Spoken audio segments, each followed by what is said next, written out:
We are recording with with Dr. Rich Amerling on Wednesday, June 21st, 2023 at 4:21 p.m. Eastern time. Um if I read it correctly, you did internal medicine and your job was terminated because you didn't comply with vaccine mandates. And I can I was pre-med in college. I got into medical school at the University of Miami, and I was mad that Obamacare was passed. And I thought, how could they do this? I've put so much time into getting in, and now the government's going to get involved in what for me is a dream job. I decided not to go, obviously, as I'm doing this.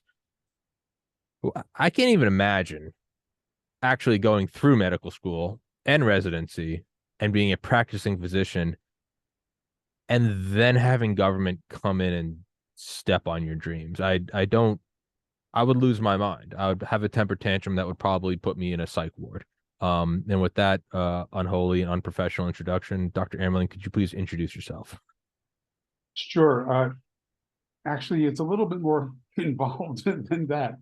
It's worse. It's a lot Oh worse. God. Uh, well, Dr. Richard Amerling, I'm currently the Chief Academic Officer at the Wellness Company, but I've come a long way to be in this position, starting with graduating medical school in 1981, doing roughly 9 years of internal medicine and nephrology training, and then working for 26 years at Beth Israel Medical Center as an attending nephrologist, where, by the way, I worked very closely with none other than here, Corey. He and I were friends. He was there at the Okay. same time. Um, I had an academic position as associate professor at Mount Sinai School of Medicine. When Mount Sinai took over the hospital around 2014, 2015, and they started to dismantle it. And it was very unpleasant to watch and experience. My job was secure, but it was not going to be, I was not going to be promoted there. That was sure. I had rubbed the wrong people the wrong way. And I was looking to get out. And in 2016, I saw an ad on the subway in New York for the St. George's University School of Medicine, which is down in Grenada in the Caribbean. And I had heard about it. It was, they've had a lot of students and a lot of them become residents and they train in the States. In fact, I had known some in my program. So I said, that's not a bad exit strategy when I think Sure. about it.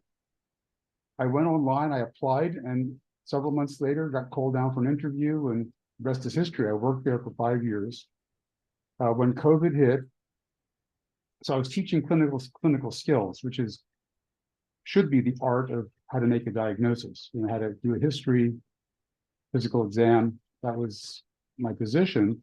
I also set up a nephrology clinic there at the local hospital, which was an amazing experience.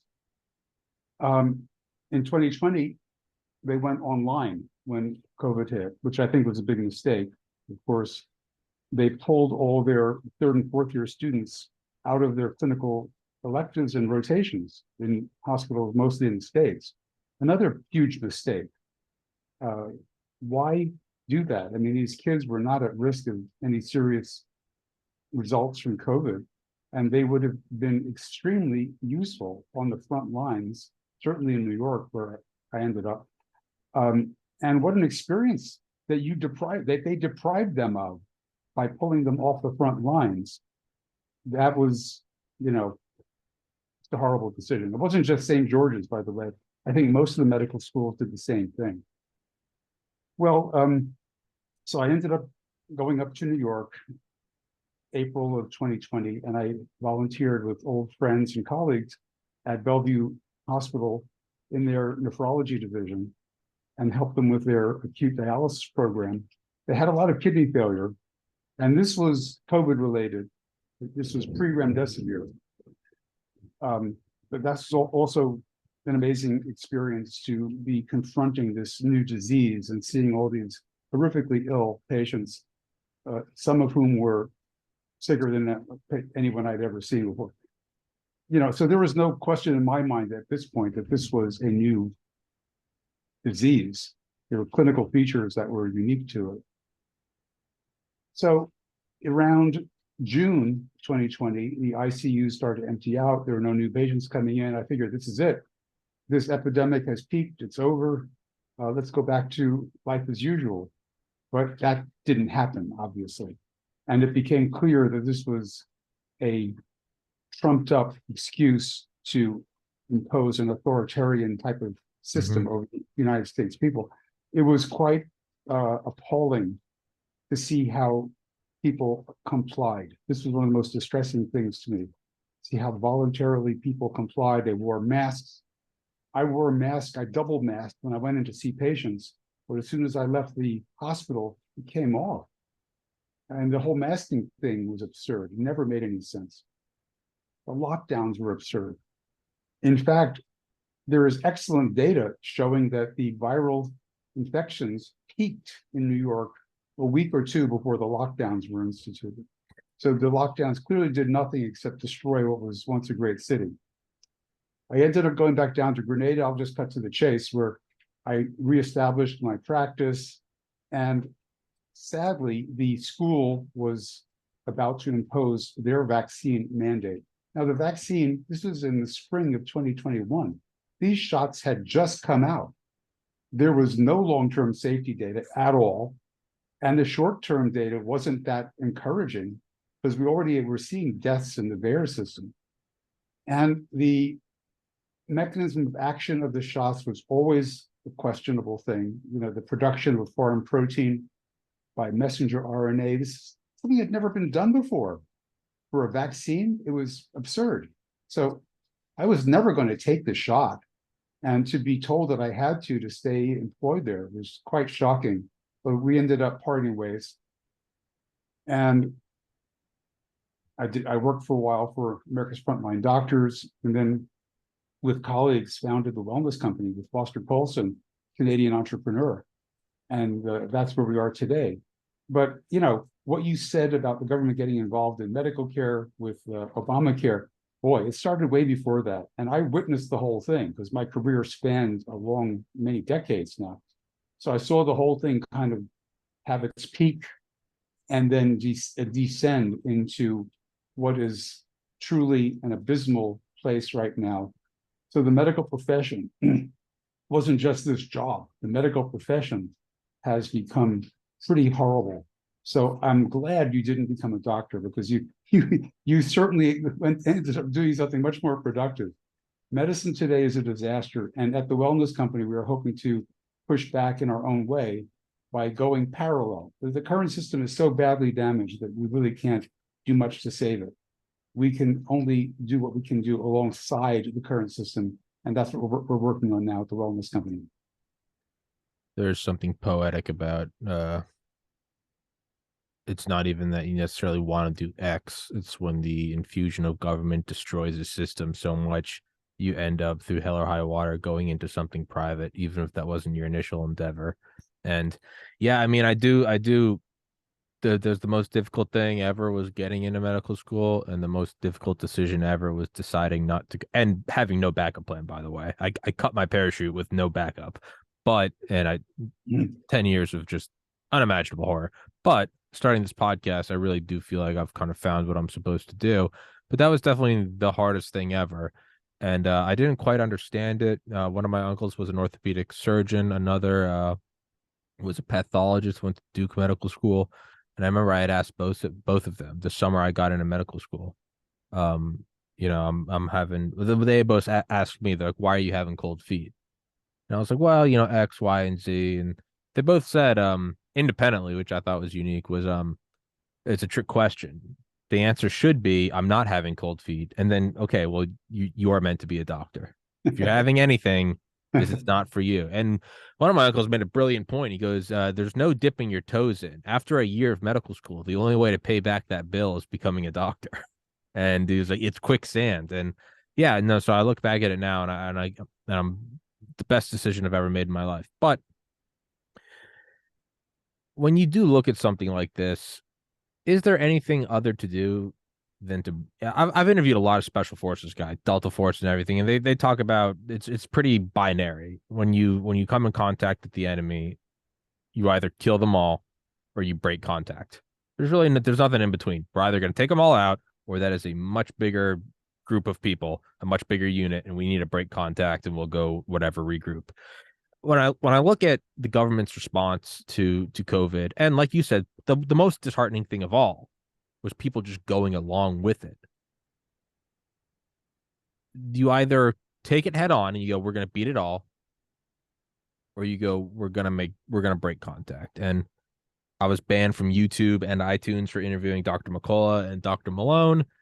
And I got one warning, a second warning, a third warning, a first strike, a second strike. And they're like, if you do this again, you're getting banned. And I knew that I couldn't shut up. I knew that I couldn't live with myself. So, and I realized, okay, well, YouTube's got a market cap of about $1 trillion. I'm not taking them on. I broke contact. I got banned. Now I'm on Rumble. It's worked out for the best. From your point of view, at a certain point, do you look at a system that is seemingly so bogged down by government intervention and government corruption, and then you have to be very realistic about the size of it and the money they're dealing with and their money to fight you? Is it that binary where you just look at it and you go, we're either going to take it on, we're going to break contact? Is it simply that? Well, it does become that, but I want to clarify that if it were just government, Yeah. it wouldn't be that big a lift, because the government is so incompetent that you can take them on, right? Okay. And also they are susceptible to change via elections, at least theoretically. We know what that means. Yeah. No, I mean, it's fortification no. at 4 a.m. What we are witnessing is government industry collusion, which technically is fascism. When the government stacks the deck in favor of certain industries and they collude to rule over the people, that's fascism. And that's what we're experiencing, medical fascism. And who's the industry? Well, it's huge. It's pharma, which is massive and getting bigger and bigger all the time with all their ill-gotten gains from these shots. It's the big hospital corporations, the insurance industry, and government to a certain extent. You know, Medicare and Medicaid are still players, but they're in a way bit players now. And if it were only them, we would have a fighting chance, because bureaucrats are mostly incompetent and actually, for the most part, decent. Okay, the government bureaucrats are, for the most part, decent people. But we're talking about three-letter agencies that have become entirely corrupted by the actual process, by their funding mechanism. I mean, for example, FDA gets much of their funding now from industry, and that's been going on since the 90s. So it's a corrupt institution. We can no longer take their approval process seriously. And in fact, I advise my doctors who I work with, don't use any new drugs. You cannot trust the FDA. They are bought and paid for. Use only old, tried and true drugs that you know are safe, like ivermectin, for example, or hydroxychloroquine. We know that these drugs are safe. We don't know that these new drugs that they keep coming out with are safe, and the approval process is suspect. Let's go for current events for all future listeners. Today is Wednesday, June 21st, 2023. Joe Rogan interviewing Bobby Kennedy Jr. and then going after Dr. Peter Hotez on Twitter, who I knew nothing about before Saturday. Actually looked back at some of my episodes. Dr. McCullough's brought him up multiple times, and I just never knew who he was. But him not coming on to debate versus you, we've never talked before. You and I have technically known each other for about 14 minutes. There's no fear, right? You know what you've done. You know what is science. You know ivermectin, hydroxychloroquine work. You just know what it is. There's no butterflies about it. Am I going to be able to pull off this lie? It just is what it is. You're coming on, you're telling me about gravity or about the specific heat of water. It's just, it is what it is. And you don't need to convince anyone. It's just the truth. And then you look at Dr. Hotez, who by now could have done 50 Joe Rogan interviews, but he's still going out talking about how it is very vital and important that the science is not debated. Now, I am going to mandate this vaccine on you and your loved ones. If you don't get it, you can't provide food for your aforementioned loved ones. But I will not go on to the biggest platform on the planet and discuss why the science is. Just from that, what does that do to you when you know that you can just so confidently come on here? talk to an individual you've never talked to before because you know what you back. And then you see this on the world stage. I will not go debate this. I will not. What does that do to you just as a scientist? Well, there has been a complete absence of debate since this whole thing started. There has not been one prominent debate that I'm aware of between, let's say, my partner, Dr. McCullough, and Dr. Fauci. These guys will not debate us. They will not. They don't know the data very well. They're not that smart, and they know that they would get creamed. And I've repeatedly offered to, I'll debate anyone about anything. I know what I know. My beliefs are science-based. I'm not going to be citing guidelines or so-called evidence-based medicine, which is a scam. I'm going to go to the real science. And these guys can't do that. I'll be happy to debate any of them. I mean, I challenge physicians to come out and debate me. By the way, I used to debate in the early 2000s when the evidence-based medicine movement was gathering steam and was resulting in the creation of clinical practice guidelines. I knew immediately that this was a scam, and I started to take position on that and wrote some papers, and I would engage in debates at scientific meetings on this whole guideline movement. Do we need them? What are the harms? Everybody embraced them, and this was a huge problem. The guidelines directly led to the downfall of medicine. Why? Because doctors turned over their critical thinking to guideline committees. These committees were doctors, their peers, or academic physicians, the majority of whom had financial ties to industry. So they were inherently unreliable. They were biased. The guidelines themselves were funded by industry for the most part. So they were always going to be used for marketing. And that's exactly what happened. But what I was warning my colleagues about was that, okay, let's just say these are recommendations. The problem is that when you issue these guideline statements, they take on a life of their own. And they can be used by outside authorities, and you can't control how they're going to be used. And this is exactly what happened. These guidelines became the basis for preferential payment procedures, and ultimately they are now truly mandates. So what were once recommendations are now considered so-called standard of care. And if you deviate from these guidelines, you're outside the standard of care, and you are going to be censured, attacked. You're going to have your certification attacked, your license perhaps, and you're going to be drummed out of the profession because you dare to think outside the box and practice individualized care for your patient. Because these guidelines are in essence, a one-size-fits-all approach to medical care.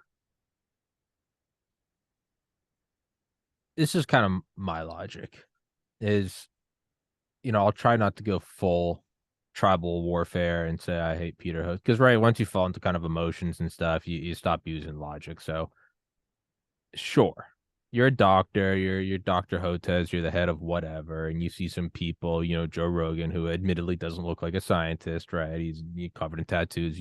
Okay, given. And you're looking at him and he's saying vaccine, and you're going, I'm not gonna go, get in the mud with the pig. All right, fair enough. I don't agree with it, but fair enough.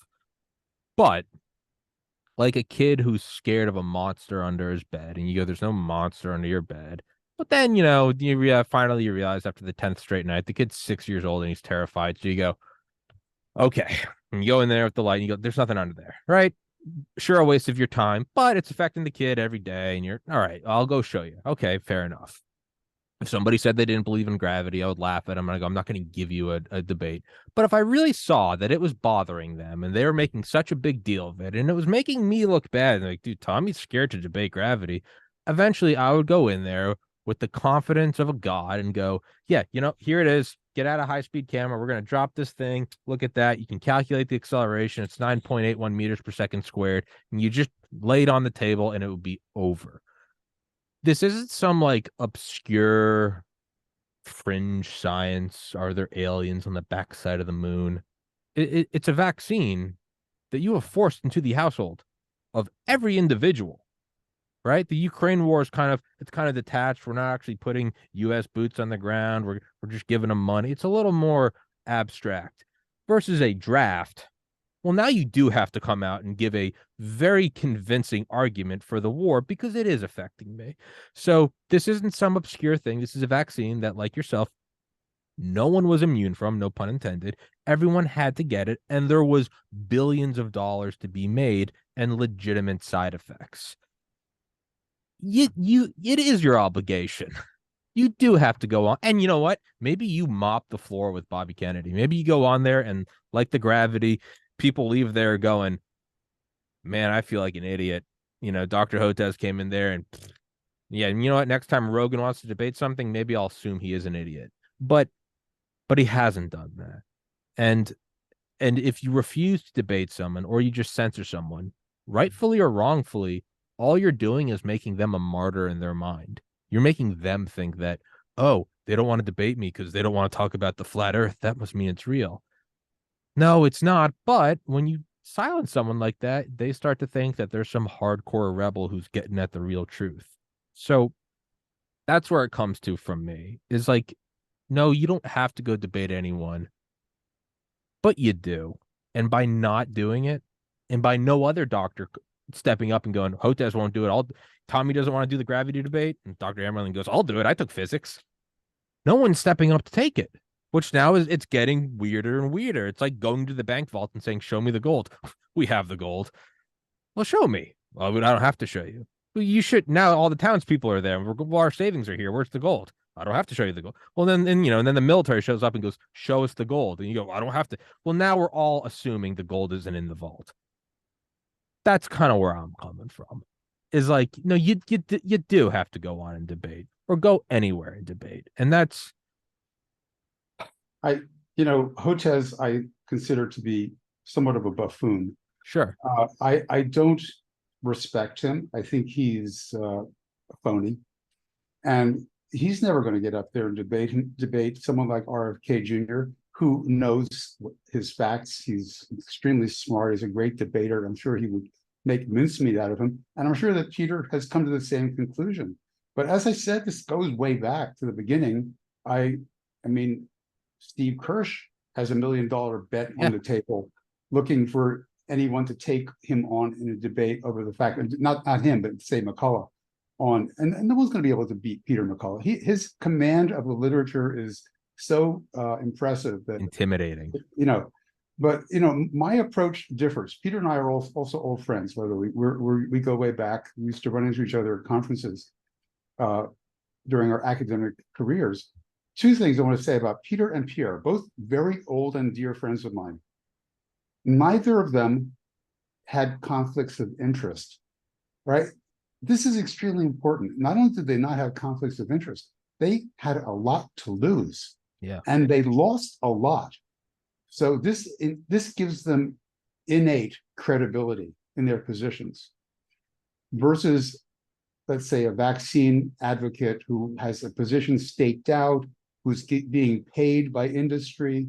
They don't have any credibility. They're full of conflicts, either ideological or actual financial conflicts of interest.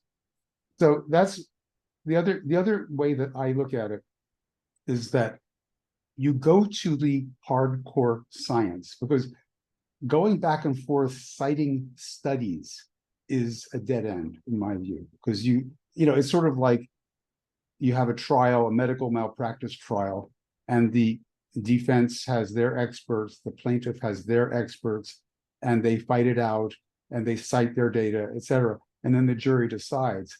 That is not satisfying to me as a scientist. I want to see real scientific facts.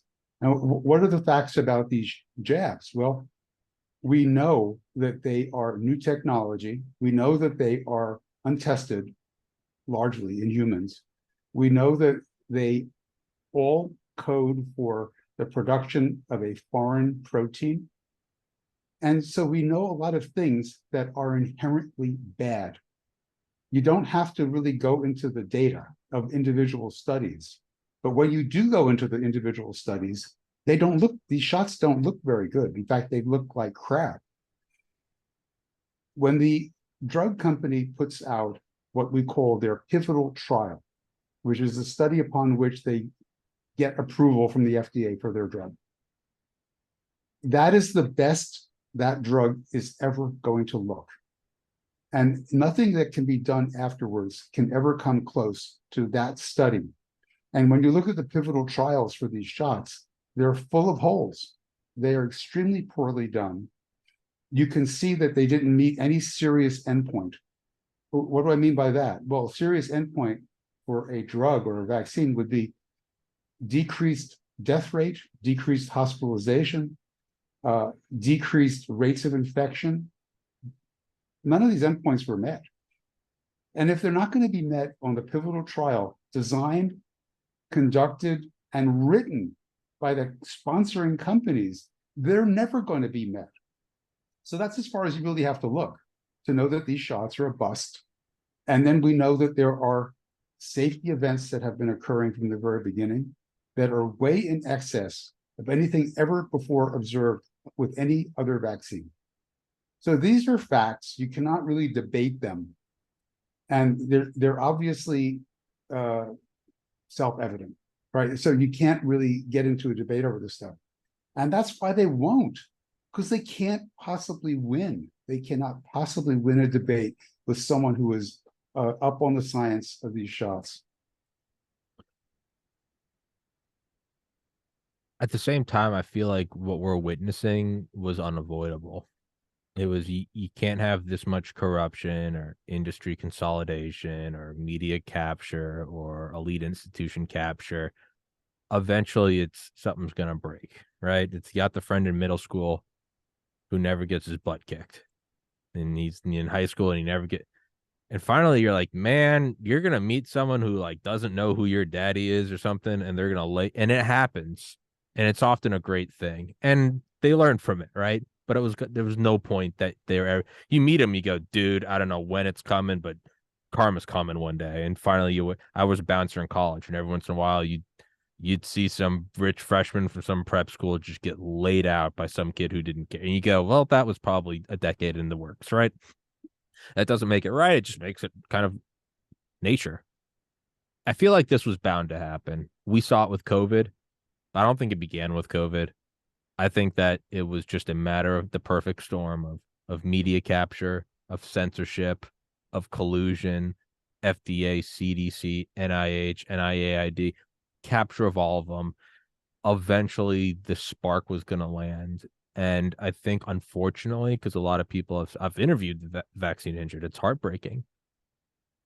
This was inevitable, and it's probably, in an abstract, objective way, it's probably good it happened, because you can tell people all day long about corruption and capture.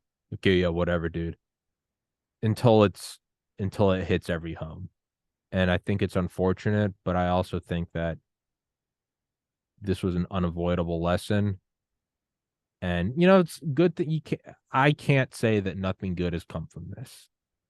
3 years ago, if I told you I didn't want to upload my podcast to YouTube, where should I upload it? You'd look at me and laugh, right? But now you got Rumble, BitChute, Odyssey, CloutHub, Brighteon.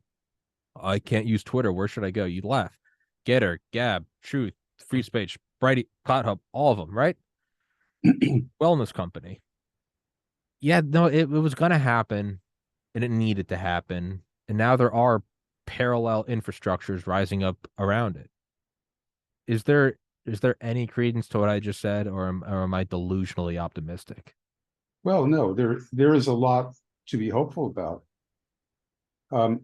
What I take aim at is the medical profession.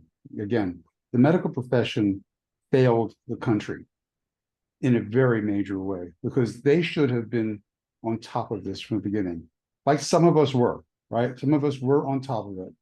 We saw through it and we said, no, this is not good science. It's not good for patients. And it's frankly unethical. It's unethical to use an experimental product on people in a coercive way.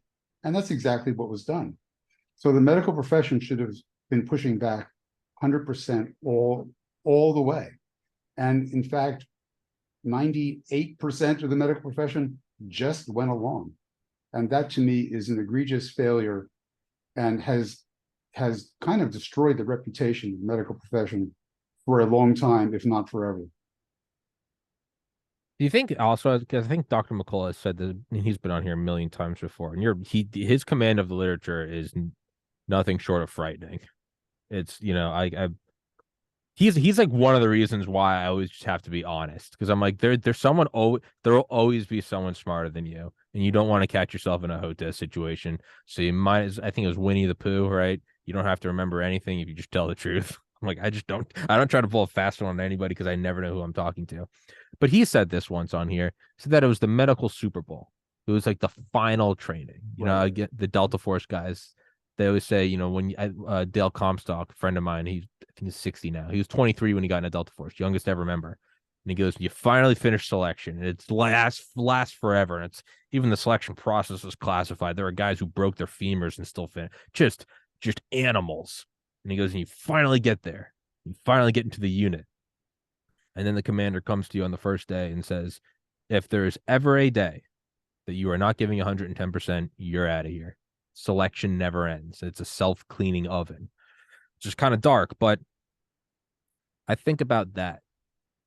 This almost seems to be like the final test for doctors like you, Dr. McCullough, Dr. Corey.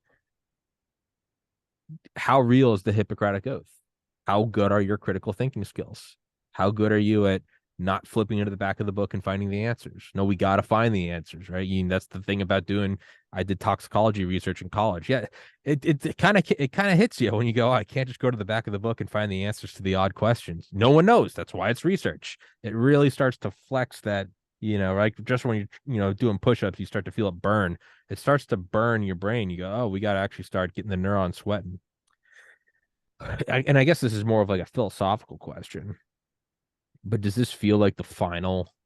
It's like it is the Super Bowl test. Like, what do you do when all the institutions are captured? Like, there's no test for that. That's not taught to you in medical school. What happens when all the media is in bed with the companies and the government? It's yeah, I guess it is more of a spiritual philosophical question, but it is like it's the final gauntlet as a medical professional. Well, I remember when the medical profession would have stood up to this. So this has been a transformation of the medical profession that I've witnessed over my career. And this is one of the things that Peter McCullough has pointed out, that doctors abandon their patients. This is unethical. And they need to be called out for that. They should never have gone along with the so-called guidance. And this is, again, comes from this whole cult of evidence-based medicine and guideline medicine, which is frankly what is being taught in medical schools now. Young medical students are not being taught critical thinking. They're not being taught how to reason, how to really think like the clinician of old. And that's scary for the future of the country, because these doctors are really not going to be able to practice good medicine. They just are not going to have the skills. Mm. But the Super Bowl of medicine, I love the analogy. And again,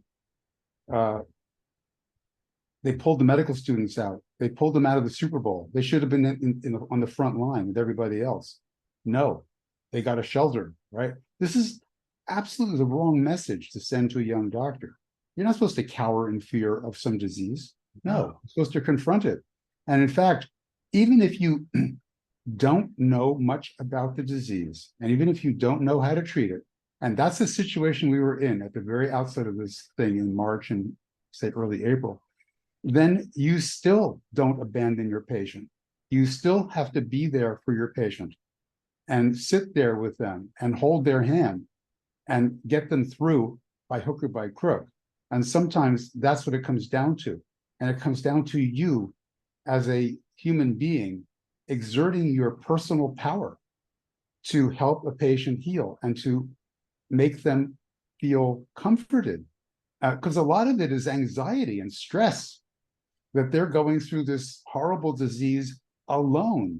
And so many did. And this is an egregious lapse by the medical profession. Again, a huge violation of ethics, abandoning your patient, allowing them to come to harm when you should have been standing there helping them as best you could. Even if you didn't have much to offer, you should have been there holding their hand. Look, throughout most of the history of medicine, we didn't have much to offer patients.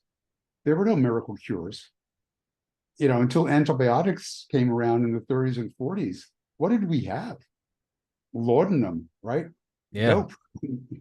We did not have much. We had digitalis and a few other herbs. There was not much that we could offer. Actually, the cinchona bark, which is the origin of colchicine, things like that. But again, we offered our personal power, our healing power, the placebo effect of a physician in a white coat. This is always there and it's always available. And doctors failed to use this during the early days of COVID, and it was there for everybody to see. So patients rightfully lost their respect for the medical profession, and many now fear going to doctors and hospitals. Yeah, I mean, yeah, laudanum. I always remember that term. Laudanum was crazy. It was like opium, wine, and cocaine, or something. It was something you read it, and you're like, "Good Lord." The good stuff. Yeah, no, yeah, no. I mean, that's more hardcore than any partier today. And back then, it was like, yeah, we give it a babies, and it's just like, God, different time. But no, for a long time, it was, yeah, give them some morphine, take out the saw, and chop off the leg, or you send in the pastor. And it, though dark, there's a lot of reality to that. Even if there's nothing to be done, you go in there with the white coat. That is real, man. It is. Placebo effect is It real. is.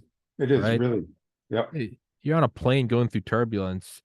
I don't care if the pilot's looking at the instruments and goes, "Oh God, oh we're done for." No, you come on the intercom and you say, "Ladies and gentlemen, we are going through some stuff." Yeah, that's all we have, man. Now, that's at the very least, that is what you have to provide. And it's no, they didn't do that. And I think what you said on, and maybe we'll wrap it up on this note is, and I do think this is probably going to be the biggest longest lasting effect from the pandemic. The first bad thing is pushing a vaccine that's clearly unsafe.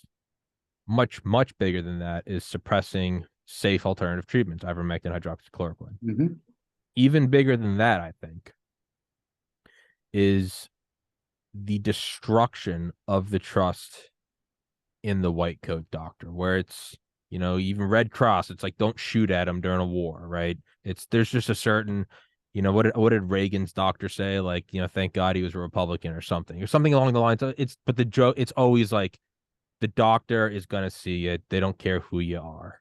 The doctor is going to come to it. Is a higher calling that has been eviscerated, and with some good cause, but also it's going to overreach. You might have people go, well, the COVID vaccine was bad for me. Correct. Well, now when the doctor tells you, but hey, man, like you do need to get a checkup. You got to get that, that tag on your arm. You got to get that, freeze dried off. It might be cancer. Why should I believe in you? That I think is going to be the longest lasting damaging effect from COVID, is that respect, which had been built up over decades, centuries, really, was just nuked off the map. And there are going to be a lot of people who die needlessly because they don't see any reason to trust a doctor. And it kind of feels like we're back in the Stone Age now. It's going to take 50, 100 years to build back that confidence. Is that your fear? I know you kind of said it was. Yes, I agree with really everything you said. And this is one of our main motivators in the wellness company. And one of the reasons why we put the company together, because we feel that this trust must be restored and the medical profession must be restored. And if it's going to just be a handful of doctors, that's enough to get it going again. As long as we go back to our roots of Hippocratic and real science, that's what's missing, and the humanity, and reinforcing what we call the patient-physician relationship, which is where healing occurs. You cannot have AI heal a patient. It's simply never going to happen. It is the human touch of a physician, which, by the way, doesn't require touch. We know that we can do this through telemedicine, which is what we're doing at the wellness company. Touch is great, but you can get a lot done without it. But the human concern, the caring of a trained physician is something that will never be replaced by a machine. And that is what we're trying to reinvent through education, bringing in doctors who see things the same way we do, going through re-education in a way, having them throw out a lot of the crap they learned in medical school, which is pharma-driven, and going back to science-based care, which is mostly pharma-free. I mean, most of diseases today are diseases of metabolism, that is to say, diet-related. Most of these diseases, such as diabetes, hypertension, polycystic ovaries, cancer, are reversible or preventable through a proper diet. And that is what we emphasize. We're not looking to give you a ton of medicine. In fact, we're looking to deprescribe. We want to get you off of the medicines, because the other major cause of disease today is overprescribing. So many people are taking so many drugs that the side effects take a toll. So that's our philosophy: restoration of medical ethics, put the patient first, restore the patient-physician relationship, reverse underlying disease, and deprescribe. Not an easy task, but I suppose it is the medical Super Bowl. And yeah, man, you got to show up to the big game. With that, Dr. Amerling, I would love to have you on here again, man. You're a brilliant individual. Of course, if you know Dr. Corey and Dr. McCullough, why wouldn't you be? It is a mystery to me why all of these doctors continue to come on my podcast, but makes me look good, so I'll shut up and not bite the hand that feeds me. But dude, you're a cool guy. Thank you for coming on here, and I look forward to the next one. You bet. Anytime, Tom. Thank you so much, guys. Thank you so much for watching.